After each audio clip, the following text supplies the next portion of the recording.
ಶಾಸಕ ಗಾಲಿ ಜನಾರ್ದನ್ ರೆಡ್ಡಿ ಮನೆ ಮುಂದೆ ಗಲಾಟೆ ನಡೆದಿದ್ದಂತಹ ಕೇಸ್ ಏನಿದೆ, ಈಗ ಓರ್ವನ ಬಲಿ ಪಡೆದಿದ್ದಂತಹ ಗಲಾಟೆ ಪ್ರಕರಣದ ಬಗ್ಗೆ ಸಿಐಡಿ ತನಿಖೆಯನ್ನ ಚುರುಕುಗೊಳಿಸಲಾಗಿದೆ. 50 ಆರೋಪಿಗಳಿಗೆ ವಿಚಾರಣೆಗೆ ಹಾಜರಾಗುವಂತೆ ನೋಟಿಸ್ ಅನ್ನ ಕೂಡ ನೀಡಲಾಗಿದೆ.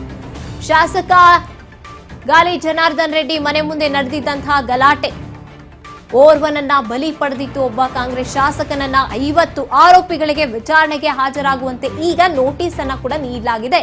ಕಳೆದ ಏಪ್ರಿಲ್ 28ರಂದು 20 ಜನರ ವಿಚಾರಣೆಯನ್ನ ನಡೆಸಲಾಗಿತ್ತು.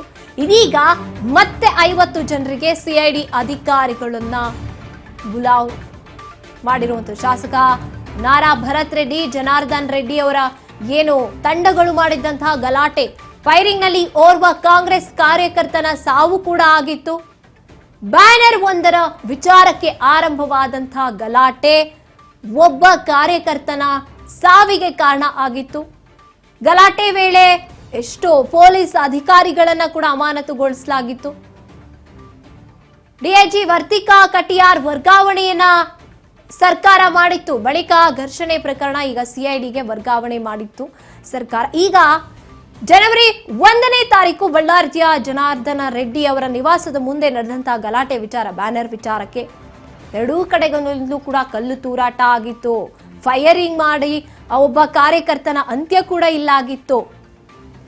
ಈಗ ಮತ್ತೊಮ್ಮೆ 50 ಜನರಿಗೆ ಆರೋಪಿಗಳಿಗೆ ವಿಚಾರಣೆಗೆ ಹಾಜರಾಗಬೇಕು ಅಂತ ನೋಟಿಸ್ ಅನ್ನ ನೀಡಿರುವಂಥದ್ದು.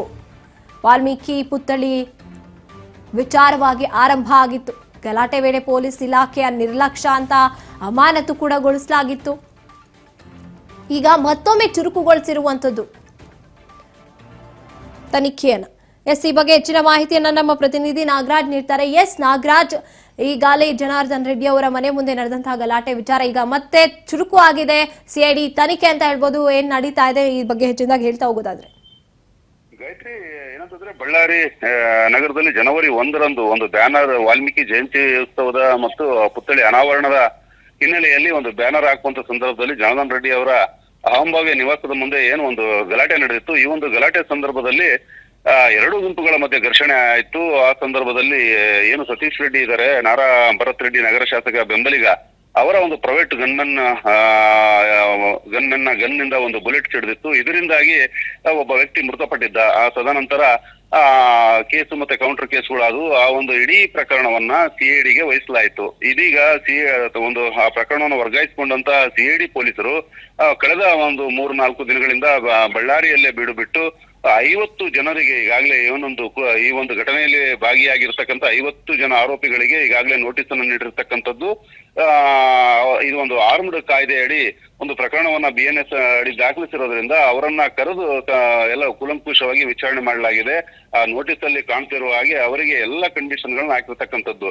ವಿಚಾರಣೆಯ ಹಾಜರಾದ ನಂತರ ಯಾವುದೇ ಸಾಕ್ಷ್ಯಗಳಿಗೆ ಬೆದರಿಕೆ ಆಗ್ತಕ್ಕಂಥದ್ದು ಅಥವಾ ಸಾಕ್ಷ್ಯಗಳನ್ನು ವಿರೂಪ ಮಾಡ್ತಕ್ಕಂಥದ್ದು, ಇದು ಯಾವುದನ್ನು ನೀವು ಮಾಡಬಾರದು, ನಾವು ಕರೆದಾಗ ನೀವು ತನಿಖೆಗೆ ಹಾಜರಾಗ್ಬೇಕಂತೇಳಿ ಈಗಾಗಲೇ ಸುಮಾರು 20ರಿಂದ ಹೆಚ್ಚು ಜನರು ಈಗ ಏನು ಬಿಜೆಪಿಯ ಶ್ರೀರಾಮುಲು ಅವರ ಕುಟುಂಬ ಅವರ ಸಹೋದರಿಯರು ಅವರೆಲ್ಲ ಸೇರಿದಂತೆ ಎಲ್ಲರೂ ಈ ಒಂದು ಸಿಐಡಿಯ ಮುಂದೆ ಅಧಿಕಾರಿಗಳ ಮುಂದೆ ಹಾಜರಾಗಿ ಒಂದು ಹೇಳಿಕೆಯನ್ನು ನೀಡಿರ್ತಕ್ಕಂಥದ್ದು. ಇನ್ನು ಉಳಿದಂತೆ ಕೆಲವರು ಗೈರಾಗಿರ್ತಕ್ಕಂಥದ್ದು, ಅವರಿಗೆ ಮತ್ತೆ ಮರು ನೋಟಿಸ್ ಅನ್ನ ಕೊಡ್ತಕ್ಕಂಥದ್ದು, ಮತ್ತೆ ಇದಕ್ಕೆ ಸ್ಪಂದಿಸಿದ್ರೆ ಅವರನ್ನ ಬಂಧಿಸ್ತಕ್ಕಂಥ ಸಾಧ್ಯತೆಗಳು ಇದೆ ಅಂತ ಹೇಳಿ ಈಗ ಸಿಐಡಿ ಮೂಲಗಳಿಂದ ತಿಳಿಸಿರ್ತಕ್ಕಂಥದ್ದು.